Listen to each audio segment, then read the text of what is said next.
deer, the first deer, bullet hit the deer's heart smack in the middle. The two next to the coat hole a little bigger, and that deer run as hard as he could. That deer, when he fired the first shot, he started changing in, just like a rabbit does when he changes in. He started changing in, and he made 3 complete like that before he changed in around and wrapped himself around the pines and sapling. His head and into his toe and his nose was touching like that. He was a damn big, all 3 of us came out carrying him a mile and a half. Dragging him, carrying him together. A mile and a half. Boy, he was up big on that. He had a Georgia tag on him. He still had the tag on him, but gave one turn loose. Huh. Georgia. Huh? From Georgia. Yeah, he was a big bush. He was bigger than the dog. I've never seen a deer as big as he was, as I was trying to set a horse. Where was this at? What mountain? You know, if you didn't know where the person range said, well, you know where the power line goes to? Yeah. Right on top of the main hill, right there. Yeah. That's on top of Flat Top Mountain. That's known as Flat Top Mountain up through there. It runs on through the Cold Springs, you know, up through there. It runs known as Flat Top Mountain. Well, that's where we left the car. We had to carry him and put down. We scanned him up. They used old Ferguson's old part of Ferguson's old, what's called it, hang him up to. First slaughter pen. He still had some of those slaughter pen left. He used to kill all his beeves and haul them to town and cut them up and sell them at the 16th of May. They had a big market up there. That's where he sold all his beef. That's the way he made his money, butchering the cattle. He butchered them and carried them to town.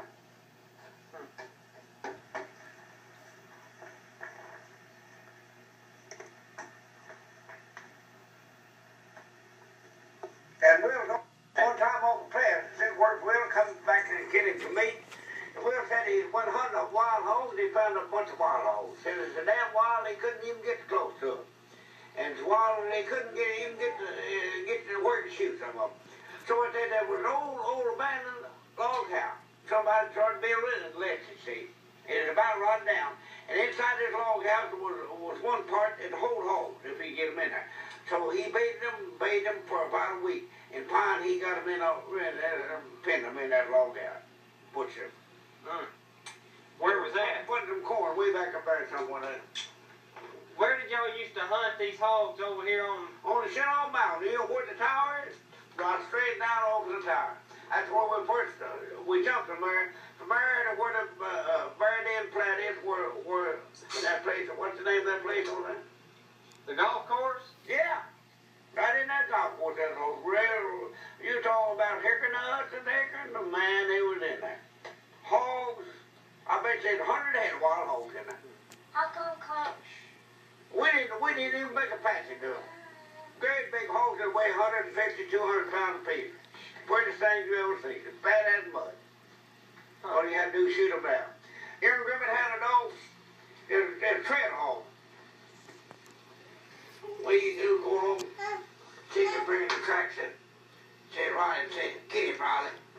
He smelling the track, and if it's hot enough, why, he'd open on the track, see? He smelling the track, if it open up, he'd open on the track. If it's hot enough to him over on the track, well, he'd fill them hogged up. If it wasn't hot enough, he'd quit them, see? Go a little further and find some more tracks, but they know where to take it over the track, he get him. He's a smart dog. Well, he'd get it hot enough, and them hogs, he'd bunch them, see? He'd bite one, and he'd squeal one, and they'd all run the bunch. The son of a gun, the way they do, they all get in the bunch, they all point their heads out, and we're there, and just run up there, and pop, pop, pop, pop. Shoot 5 or 6 down, and they'd come along behind us and stick them. We tell when the dog would bay him like that, we'd shoot 5 or 6 before they didn't get wrong. And they'd come home sticking them. And you know what we done with that big deer? We brought it home. I tell you what we done. We took the back seat out. We had a brand new Model A Ford. Boy, was it good. We took the back seat out, so I'm going to put it down in there and put the seat in, put the deer under there. The back seat come on out. And you know what I done? I rode a mule from the first range house, got that deer, set of deer horns, and stepped in that 5-bushel load sack, and got some shucks put in the old sack with it, rolled right on down 12th Street with that deer right in front of me. A sack of corn across the center. Y'all was a sneaky bunch back then, wasn't you? Yes, sir. Little Spade was with us, too. We broke the law every way you turn. Had to, huh? Yeah. They didn't have no law about, how much you feel. You know what we done with that deer? The biggest part of the Lewis got part of it, but it's a bigger deer than any of you deer you see now. And the Georgia deer, it's a pity they couldn't have kept that deer and bred them deer up. The deer would have been the third bigger than one now. If they kept him, but he runs across the wrong fella. But them dogs that making that deer go, let me tell you, they was driving him old road blanket. Man, they were their dogs that wouldn't quit it. They would smell the deer track, they'd jump dead. If they had to trail in 3 hours, they'd jump it. They cold trail old rope, it's a bit cold trail. They cold trail that thing. He wouldn't bark over every 5 minutes. It's so cold. He'd get a little further on, he'd get warmer. And correct, he'd jumping, boy. Man, they could really put them across the country, too. You know what? Uncle Owen, I believe he loves the deer hunt better than any man I ever saw. And they hit the funeral. I was standing there, one of the capo, and hit the funeral, right up on the point of the mountain up there, an old long running deer hound. Here he comes. Yo, yo, yo, yo, yo, yo, yo, yo, yo, yo, yo, yo, yo, yo, yo, yo, yo, yo, from out of here. I thought that was a real tribute to Uncle Owen. Because he liked the deer. Those dogs run the deer, boy, full blast. It is long years here. Real old course mouth, I bet he's black and tan. Yeah. Sure good tribute to Uncle Owen. He sure did love the deer hunt, I believe, better than any man I ever saw. You know what coon used to do? And that was a coon lived that knows how to kill a deer. Joel, I think, is the first deer Joel coon ever killed. And tell me he got down in the ground and rooted and scratching the ground like a dog. Because, we'd start to piss.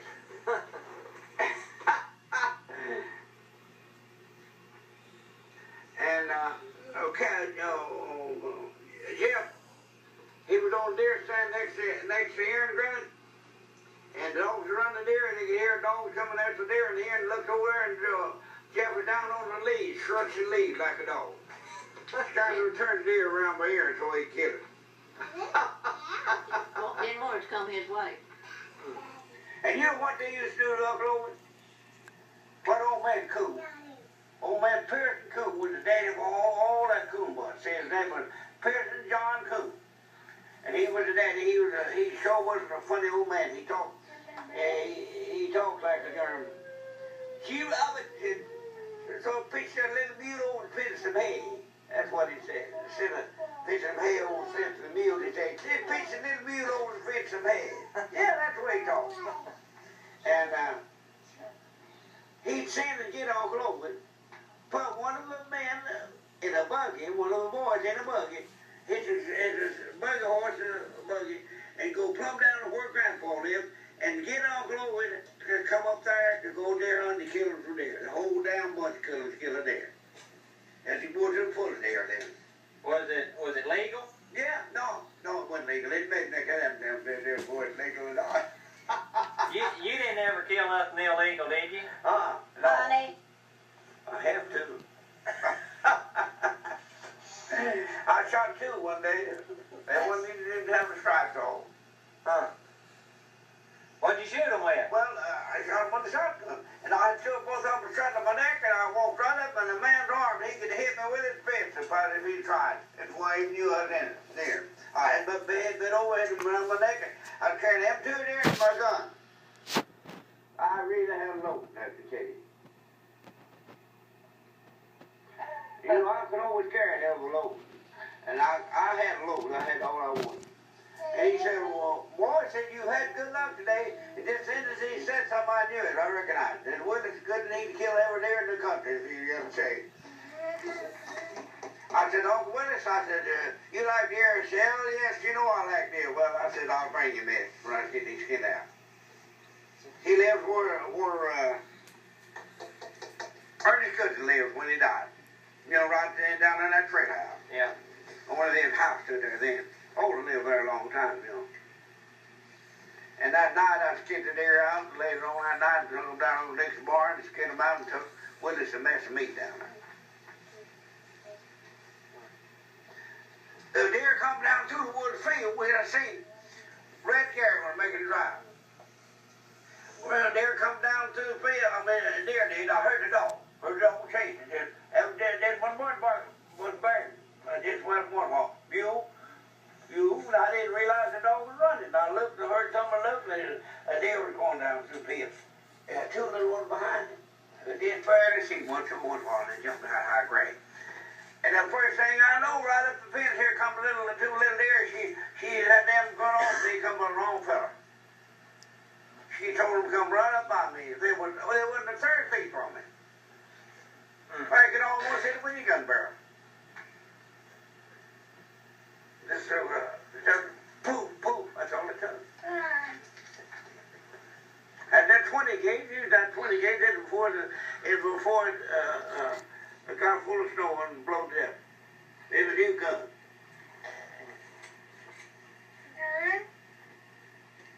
Yeah. Henry shooter, he'd spit deer around here to shoot over there. Man, there was lots of deer over on Barbara Hill. That was an ideal place for deer over there. Still is. Yeah.